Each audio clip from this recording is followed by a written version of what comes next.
అందరికీ నమస్కారం అండి. ఈ వీడియోలో పానీపూరి వాటరు, పానీపూరిలో స్టఫింగు ఎలా చేయాలో చూద్దాం. దీనికోసం ఒక మిక్సీ గిన్నె తీసుకుని ఇందులో ఒక బౌల్ వరకు కొత్తిమీర, ఒక బౌలు పుదీనా, చిన్న అల్లం ముక్క రెండుగా కట్ చేసుకుని వేసుకుని, 3 పచ్చిమిర్చి రెండుగా కట్ చేసి వేసుకుని, ఒక స్పూను కల్లుప్పు వేసుకోవాలి. కల్లుప్పు లేకపోతే మామూలు ఉప్పు కూడా వేసుకుని 2-3 స్పూన్లు వాటర్ వేసుకుని ఫైన్ పేస్ట్లా పట్టుకోండి. ఈ విధంగా ఇది పక్కకు పెట్టుకోండి. ఒక గిన్నె తీసుకుని దీని మీద ఒక జాలి లేకపోతే క్లాత్ వేసుకుని మిక్సీ వేసిన పేస్ట్ని ఇలా ఈ విధంగా రసం తీసుకోవాలండి. లేకపోతే డైరెక్ట్ వేసుకుంటే తిన్నప్పుడు తగిలి ఇబ్బందిగా ఉంటుంది. ఇలా తీసుకోండి. ఇది ముందుగానే 1 లీటర్ వాటిలో నేను చింతపండు నానబెట్టి ఉంచుకున్నాను. ఇంత చింతపండు దీన్ని శుభ్రంగా రసం తీసుకోండి. ఇలా ఈ విధంగా పిండేసి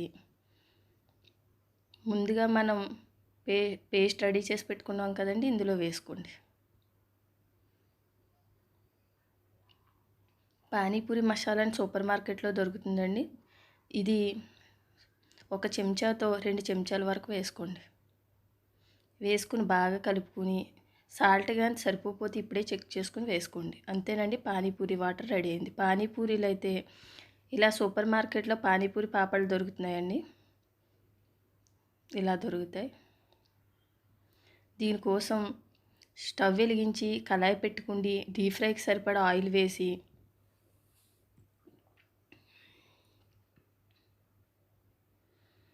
బాగా ఆయిల్ అయితే వేడెక్కాలండి. ఒకటి వేసుకుని చెక్ చేసుకోండి, లేకపోతే ఇవి సరిగ్గా పొంగవు. ఇలా పొంగించుకుని పక్కకు తీసుకోండి. పానీపూరీలు రెడీ అయినాయి.